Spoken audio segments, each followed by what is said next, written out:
Pusaka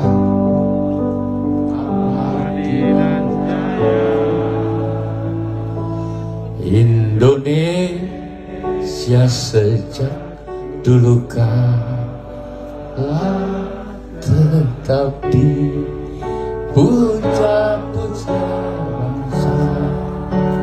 Suaranya mana? Di sana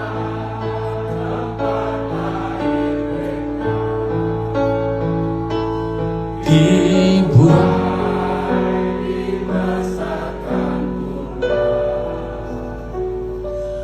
tempat berlindung di hari itu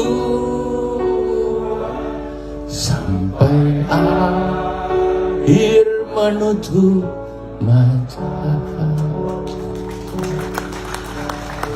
Pernahkah kita ingat saat-saat kita kecil dibelai-belai oleh ibu, ditepuk-tepuk oleh ayah kita, dipanggil, disuruh, dan di mana itu? Di Indonesia kita, di Jambi. Pernahkah kita ingat bahwa begitu banyak yang telah diberikan oleh tanah ini, oleh lingkungan ini, oleh kedua orang tua kita yang mungkin saja sudah tidak ada sekarang ini, sehingga kita bisa hadir hari ini di tempat ini. Kemudian apa terima kasih kita pada bangsa ini? Sudahkah kita berbuat bagi diri kita, bagi istri, anak-anak, suami?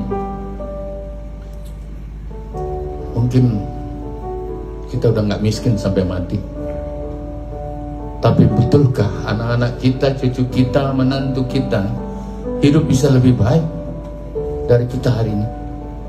Kalau kita salah berbuat, bangsa besar ini bisa bersoal. Boleh kita nyanyi lagi? Pakai hati. Kita kan akan mati. Dan di mana kita mati? Di Jambi.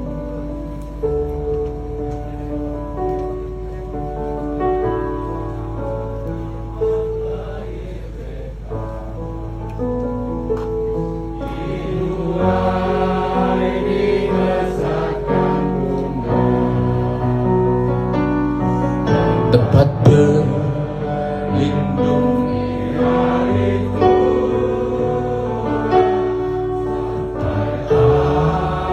akhir menutup mata. Anda wa syukran lillah wa la haula wa la quwwata illa billah anda yu'afi ni'mahu wa yukafi masidah ya rabbana lakal ham kama yang bagili jalali wajimi sultanik. Allahumma salli ala sayyidina Muhammad wa ali Muhammad. Rabbi salli sadri wa yassir li amri wa hludatan min lisani yafqahu qawli jalal yasiran. Pak Gubernur yang saya banggakan, cintai, hormati, terima kasih Dik, kau banyak menyanjung saya, tapi sebenarnya kau memberikan challenge dan tantangan sama saya gitu. Saya hebat memang ini Jambi.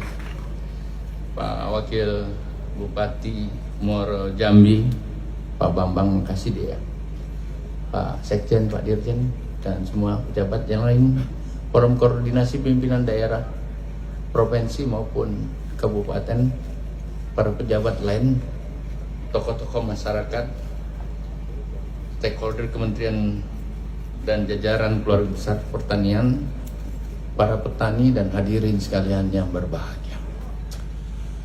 2 tahun semua bangsa, semua dunia ini menghadapi hantaman luar biasa oleh COVID. Semua sektor itu menggelepar, bahkan banyak yang terpaksa harus terkapar gitu. Itulah perjalanan 2 tahun ini yang hampir tidak pernah terjadi di dunia ini, dan itu kita hadapi. Belum ada contoh negara yang paling survive keluar dari COVID. Dan kita belum tahu kapan ini COVID mau berakhir. Kita sudah 2 tahun terisolasi, 2 tahun tidak bisa bekerja secara maksimal. Dan inilah dunia di mana kita sekarang ini berada. Disinilah kita bersama dengan bangsa besar ini. menghadapi tantangan yang luar biasa itu. Sama dengan negara lain.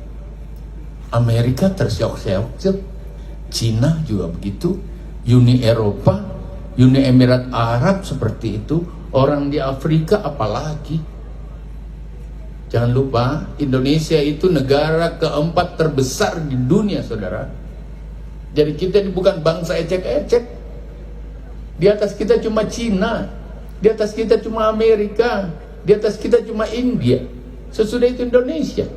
Di luar Indonesia itu baru Pakistan dan Brasil dan seterusnya. Kita bangsa besar. Kita bangsa yang bukan lagi bangsa satu kontinental, satu pulau. Kita terdiri atas 17.000 pulau. Dengan cara lahir, cara hidup, cara masing-masing dengan budaya yang berbeda.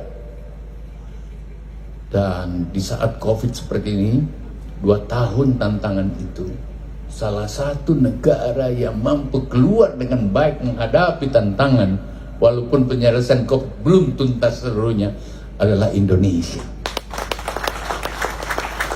Kemudian kalau diruntun, kenapa Indonesia seperti apa dalam 2 tahun ini? Salah satunya yang tidak pernah turun, terus berkembang baik selama COVID selama 2 tahun adalah pertanian, saudara. Dan terima kasih Pak Gubernur, makanya diberikan bintang Mahaputra oleh Wapres.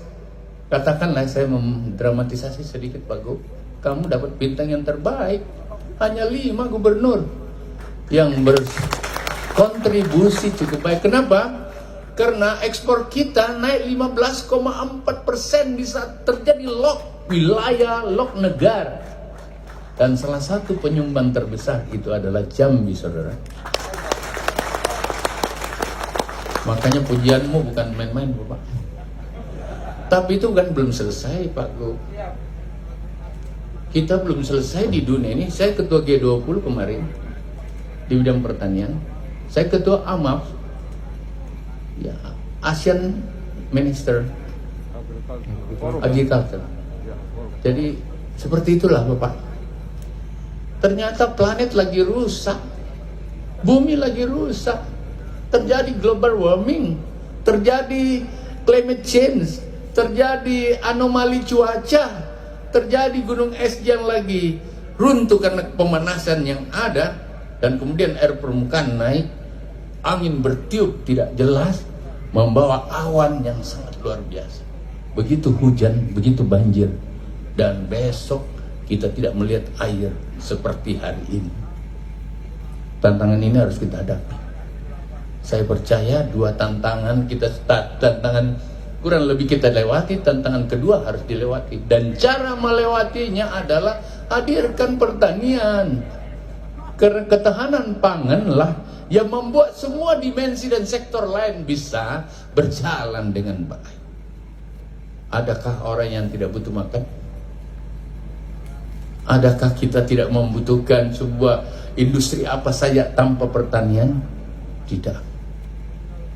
Kau bisa lockdown, kau bisa sembunyi dalam bunker, kau bisa sembunyi dalam rumah, kau tidak bawa keluar dari hutan karena kau takut COVID. Tetapi kalau kau tidak makan, matilah kau di dalam situ. Akhirnya makanan juga. Kalau begitu, yang menghadapi turbulensi dunia, menghadapi tantangan-tantangan COVID, COVID kan belum selesai. Apakah bulan depan sudah selesai? Apakah 3 bulan lagi? Apakah 1 tahun lagi? Apakah 2 tahun lagi? Belum jelas. Jawabannya Pak Gub, Pak Bupati adalah pertanian. Dan kalian udah buktikan kemarin, di saat semua orang gak bisa, ternyata sawitmu menerobos kemana-mana. Tanda-tanda Tuhan. Kalau begitu, sawit ini kita jaga yuk. Kita hadir di sini, Pak Gub. Saya bukan untuk berseremonial, bukan hanya untuk pidato-pidato, tidak. Kita kerja yuk. Pak Gubernur di depan, Pak Bupati ambil bagian, Menteri dan semua dirjennya ada mendampingi, insya Allah. Ya gitu. Setuju? Ya. Tidak ada yang boleh mundur kalau setuju. Kau maju di depan, saya sampingmu. Itu.